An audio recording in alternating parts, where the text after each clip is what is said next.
Lecture number 27 part 2 Understanding so rules of divisibility। Now students lecture 27 के part 1 में हमने HCF और LCM को स्टडी किया था। अब हम पार्ट 2 में उसके कुछ फर्दर रूल्स को स्टडी करेंगे। Now students open your book page number 27। So now students ये हमारे पास रूल्स ऑफ डिविजिबिलिटी है। मीन्स के कौन सा नंबर किस पे डिवाइड हो सकता है उसके कुछ रूल्स हैं और आप इन रूल्स को अच्छे से अंडरस्टैंड करेंगे ताकि आप इन रूल्स को यूज़ करके इजीली फाइंड आउट कर सकें कि कौन सा नंबर किस पे डिवाइड हो सकता है। फर्स्ट रूल है हमारे पास 2 के लिए, डिविजिबल बाय 2। कौन सा नंबर 2 पे डिवाइड हो सकता है? First is 2। The digit in the units place of the number is 0, 2, 4, 6 और 8। क्या कह रहे हैं कि अगर यूनिट प्लेस पे मींस राइट साइड पे जो फर्स्ट नंबर होगा वो अगर 0 हो, 2 हो, 4 हो, 6 हो या 8 हो तो वो नंबर्स जो हैं 2 पे डिवाइड हो सकते हैं। मींस के ऑल इवन नंबर्स जो हैं वो हमारे पास 2 से डिवाइड हो सकते हैं। मींस के वो 2 के डिविजिबल होंगे। सो हम इसको एग्जांपल से अंडरस्टैंड करते हैं। लेट्स सी हमारे पास राइट है 14। अब आप देख रहे हैं कि यूनिट प्लेस पे हमारे पास 4 राइट है। सो इट्स मीन कि ये 2 पे डिवाइड हो सकता है। सो हम इसको सोल्यूशन में किस तरह राइट करेंगे? Yes 14 is divisible by 2 because it has 4 eight the unit place. 14 जो है वो 2 से डिवाइड हो सकता है क्योंकि 4 जो है वो यूनिट प्लेस पे है और ये इवन नंबर्स भी। आपको बताया था कि यूनिट प्लेस पे अगर हमारे पास 0, 2, 4, 6 एंड 8 राइट हो तो इट्स मीन कि वो 2 का डिविजिबल है और मीन्स के ऑल इवन नंबर्स जो होंगे वो हमारे पास 2 के डिविजिबल होंगे। सो इसलिए ये हमारे पास 4 है तो 4 जो है वो 2 का डिविजिबल है, तो इसलिए जो है ये 2 से डिवाइड हो सकता है। लेट्स सी अगर हमारे पास 123 राइट है। सो अब आप देखें कि जो यूनिट प्लेस पे नंबर है वो 3 है। सो इट्स मीन कि ये 2 पे डिवाइड नहीं हो सकता बिकॉज 3 जो है हमारे पास इवन नंबर्स नहीं है। सो इट्स मीन कि ये 2 से डिवाइड नहीं हो सकता। सो ये 2 का डिविजिबल नहीं है।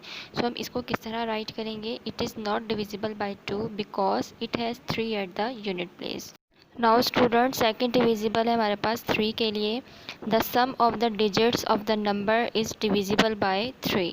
मीन्स के क्या कह रहे हैं कि अगर इन नंबर्स का सम किया जाए, जितने भी ये नंबर्स हो उनके डिजिट्स को सम कर लें तो उसका जो आंसर आएगा वो 3 से डिवाइड होता हो। Let's see example. आपके पास एक नंबर है 18।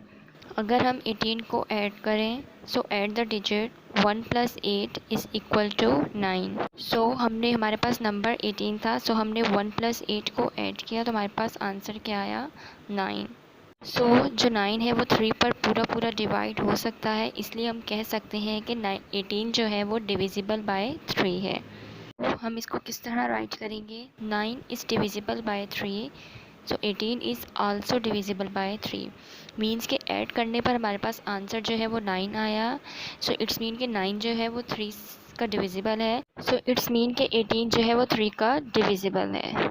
मीन्स के 18 जो है वो 3 से डिवाइड हो सकता है। सो इसलिए हम इसको डिविजिबल बाय 3 राइट कर सकते हैं।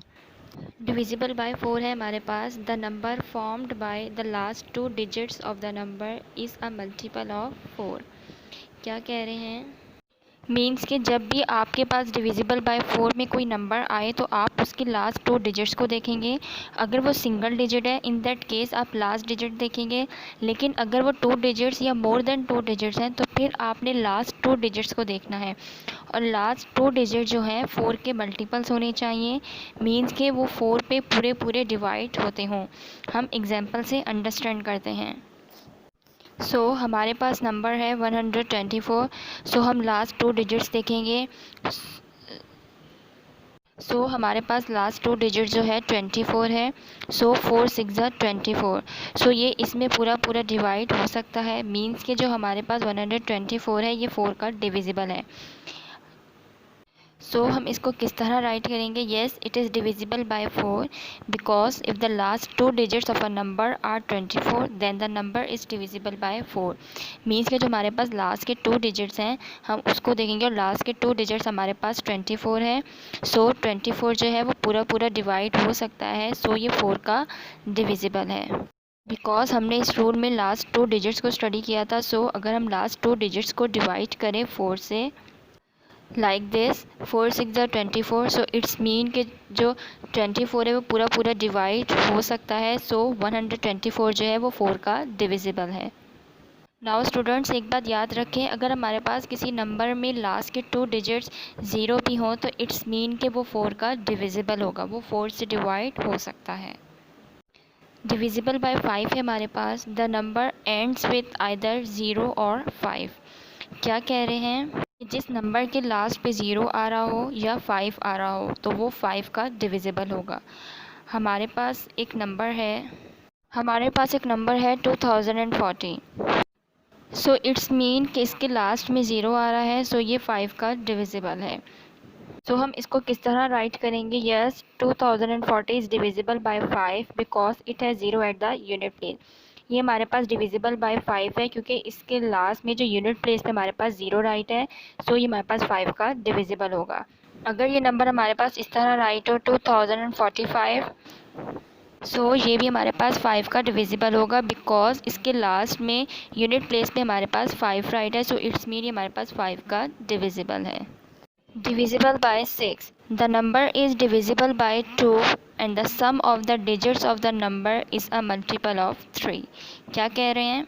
इसके लिए 2 रूल्स आपको पता होने चाहिए। एक वो कह रहे हैं कि जो नंबर है वो 2 पे डिवाइड हो सकता हो, मीन्स कि उसके एंड में 2 4 6 8 0 आ रहा हो, इट्स मीन कि वो 2 का डिविजिबल होगा। और सेकंड पे वो कह रहे हैं the sum of the digits of the number is a multiple of 3। और 3 वाला रूल्स भी देखेंगे कि उन नंबर्स को सम किया जाए और सम करने पे जो आंसर आएगा वो 3 का मल्टीपल हो या 3 से पूरा पूरा डिवाइड हो सकता हो, तब हम कह सकते हैं कि ये 6 का डिविजिबल है। नाउ हम इसको एग्जांपल से अंडरस्टैंड करते हैं। नाउ स्टूडेंट्स, हमारे पास एक नंबर है 36। सो हम इसको सबसे पहले देखेंगे कि 2 का डिविजिबल है या नहीं। So yes, 36 is divisible by 2 because it has 6 eight the unit place. क्या कह रहे हैं? 36 जो है वो 2 का डिविजिबल है क्योंकि यूनिट प्लेस पे जो हमारे पास 6 राइट है, सो ये 2 का डिविजिबल होगा। नाउ सेकंड पे अब हम देखेंगे कि यार 3 का डिविजिबल है या नहीं। Now the sum of the digit is divisible by 3 because third rule के हिसाब से जो था हम उन डिजिट्स को ऐड करेंगे। सो ऐड करने पे जो हमारे पास आंसर आएगा हम उससे चेक करेंगे कि वो 3 का डिविजिबल है या नहीं। So now sum the digits is divisible by 3। So 36, so 3 + 6 is equal to 9। So हमने 3 और 6 को ऐड किया, हमारे पास आंसर क्या आया? 9। सो 9 इज़ डिविजिबल बाय 3 बिकॉज 9 जो है वो 3 पे पूरा पूरा डिवाइड हो सकता है। So the number 36 is divisible by both 2 and 3. It is divisible by 6. क्या कह रहे हैं? जो 36 है वो 2 और 3 दोनों का डिविजिबल है, सो इसलिए हम कह सकते हैं कि ये 6 का डिविजिबल है।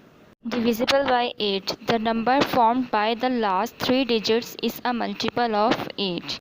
Now students, जिस तरह हमने 4 के लिए लास्ट 2 डिजिट्स देखे थे, इसी तरह 8 के लिए हम लास्ट 3 डिजिट्स देखेंगे।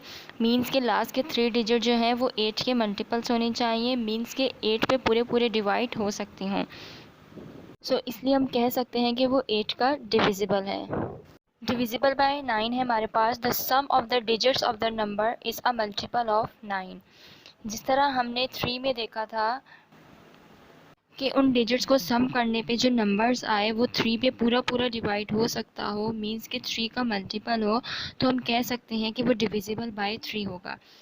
इसी तरह हम 9 में देखेंगे कि इनको सम करने पे ऐसा नंबर आए जो पूरा पूरा 9 से डिवाइड हो सकता हो, मींस कि 9 का मल्टीपल हो, तो वो 9 का डिविजिबल होगा। मींस कि इसमें 3 वाला रूल जो है वही फॉलो होगा। उनको सम करने पे ऐसा नंबर आए जो 9 का मल्टीपल हो या वो पूरा पूरा 9 से डिवाइड हो सकता हो, तो वो 9 का डिविजिबल होगा। डिविजिबल बाय 10 है हमारे पास। The digit in the unit place of the number is 0। Means कि अगर आपके पास यूनिट प्लेस पे 0 आ जाए, सो इट्स मीन कि वो 10 का डिविजिबल है। आई होप आपको ये रूल्स क्लियर हो गए होंगे। Thank you. अल्लाह हाफिज़।